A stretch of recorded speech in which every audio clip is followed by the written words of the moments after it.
एक विश्वसनीय अकॅडमी म्हणजेच राजश्री शाहू करिअर प्रबोधिनी. गुणवत्तापूर्ण शिक्षण आणि प्रशिक्षण.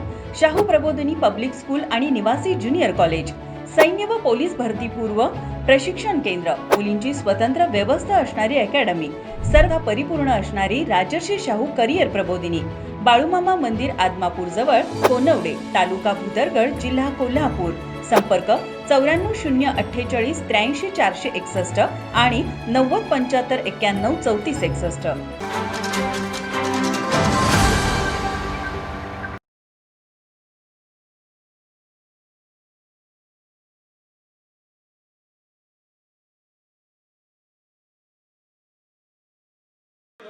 प्रश्न क्रमांक 6. क्रमांक 6 1180.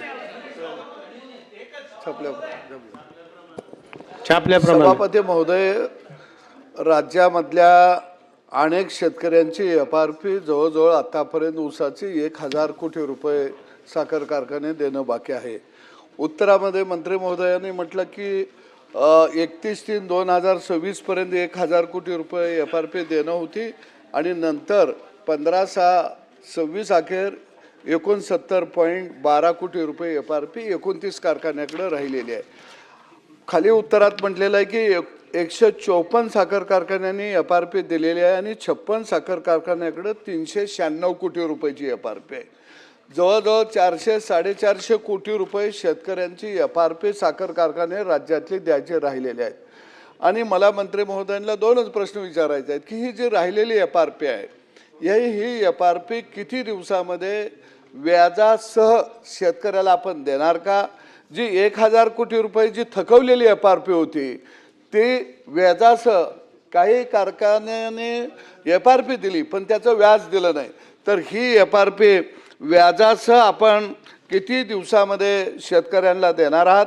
कारण आता कारखाने बंद होऊन 4 महिने झाले आणि आता पेरणी हंगाम सुरू झालेला आहे, शाळा सुरू झालेल्या आहेत, त्यांना लेकरा बाळाला वह्या पेन्सिल कपडा धरून त्याला पैसे घ्यायचे आहेत. मी प्रश्न त्यांना विचारला, पण सभापती महोदय हा ऊस उत्पादकांच्या दृष्टीने महत्त्वाचा प्रश्न आहे.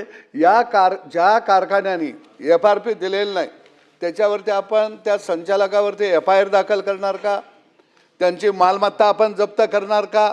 आणि राहिलेले पैसे 400-450 कोटी रुपये हे व्याजासकट किती दिवसामध्ये शेतकऱ्याला देणार? मंत्री महोदय.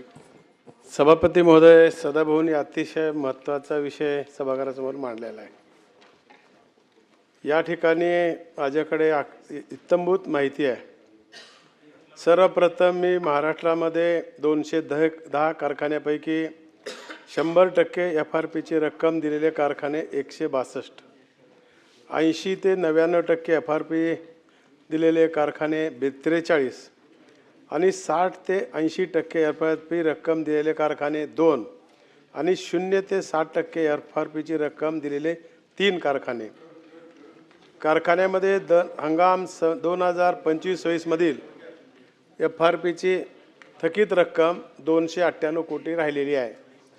त्यांच्यावर कारखान्यावर देखील RRC काढलेले आहेत आणि टप्प्याटप्प्यानं शेतकऱ्याचे पैसे निश्चितपणे कारखान्याला देण्यासाठी आम्ही भाग पाडू. प्राजक्त तनपुरे.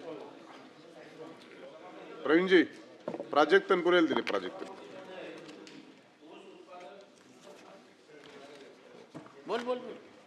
सभापती महोदय, कारखान्यांची FRP राहिली मोठी गंभीर बाब आहे, परंतु बरेचसे साखर कारखाने कुठल्या कारणामुळे अडचणीत आलेले आहेत याच्याही खोलात सरकारने थोडं गेलं पाहिजे.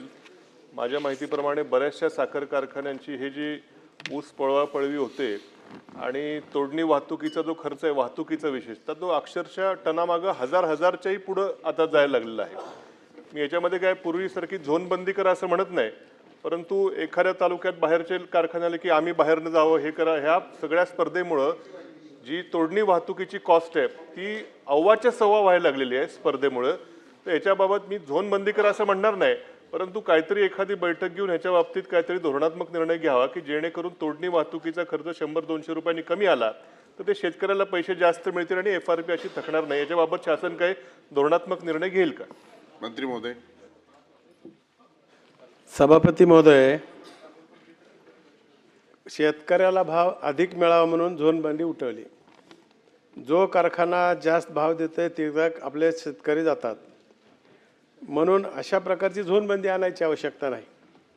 काही नवीन याच्यामध्ये क्षेत्रामध्ये उद्योगपती आलेले आहेत, काहीतरी सुरुवातीलाच काहीतरी आमिष दाखवतात, म्हणून अशा प्रकारची झोनबंदी आणायची आवश्यकता आपल्याला नाही आहे.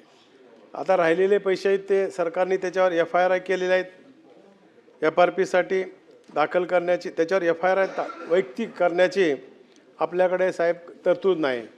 कारण हा जो कायदा आहे तो केंद्राचा कायदा आहे आणि आज बघतोय आपण साखर कारखानदारी तशी खूप अडचणीत आहे. महाराष्ट्र राज्य सरकार आपलं खूप चांगल्या प्रकारचं काम करत आहे, अजूनही आपल्याला सुधारण्याची आवश्यकता आहे. आम्ही महाराष्ट्र शासनाच्या वतीनं मुख्यमंत्री महोदय आणि कृषी मंत्री दोन्ही उपाध्यक्ष अमित भाई शहा यांच्याकडे बैठक लावली कांदा आणि ऊसाच्या संदर्भात. त्या दिवशी बैठकीमध्ये असे विषय मांडण्यात आले की MSP थोडीशी आपल्याला वाढवली पाहिजे किंवा FRPची लिंक केली पाहिजे, हा विषय मांडला. सध्या महाराष्ट्रामध्ये चांगल्या प्रकारची कारखाने चालते, भाव भेटावा म्हणून इथेनॉलची भरमसाठ करण्याची परवानगी दिली.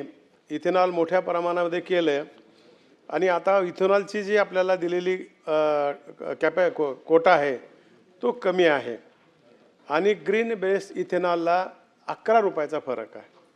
त्याही संदर्भामध्ये केंद्र सरकारला तशी विनंती केली की 9 ते 10 रुपये त्याच्यामध्ये वाढ करावी. प्रश्नोत्तराचा तास हे उत्तर संपेपर्यंत वाढवण्यात येत आहे. तर त्या साखरेच्या संदर्भात तो विषय करावा.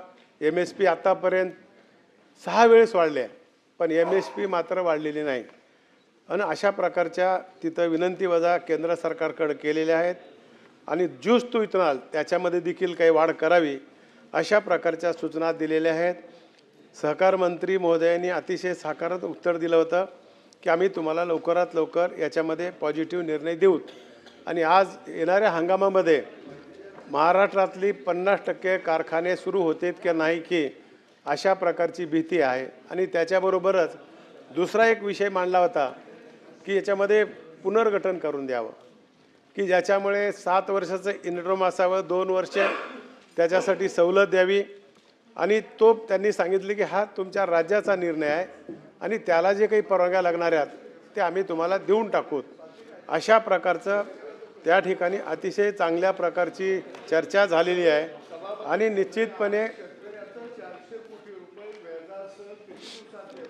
आणि ज्याने दिलं नाही त्यांच्यावर FIR दाखल करणार का, हा माझा प्रश्न आहे.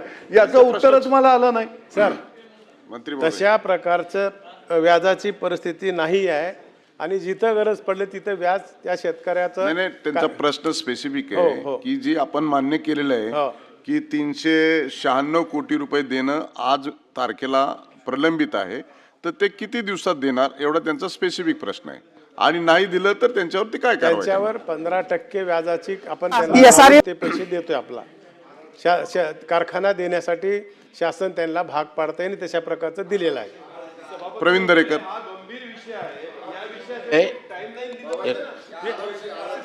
सभापती महोदय, ऊस उत्पादक शेतकऱ्यांना FRP मिळालीच पाहिजे याच्यामध्ये वाद नाही आहे, पण कधी कधी ऊसाचं उत्पादन त्या ठिकाणी वाढतं आणि साखरेचा दर कमी होतो, त्यामुळे FRPचा प्रश्न निर्माण होतो आणि आपण RRCची कारवाई पण त्यावर सभापती महोदय करतो. सभापती महोदय, FRP थकल्यामुळे अनेक कारखाने आज बंद पडण्याच्या उंबरठ्यावर आहेत. मी बँकर असल्यामुळे त्या कारखाने चालवताना किती अडचण असते याची मला पूर्ण कल्पना आहे. केंद्र सरकारनं साखर कारखाना यापूर्वी पॅकेज दिलेलं आहे. NCDCने कर्ज योजना सुरू केलेली आहे. इथेनॉल उत्पादनाला सुद्धा प्रोत्साहन देत आहे आणि कारखान्यांना प्राप्तिकरामध्ये 10,000 कोटीची सूट दिलेली आहे.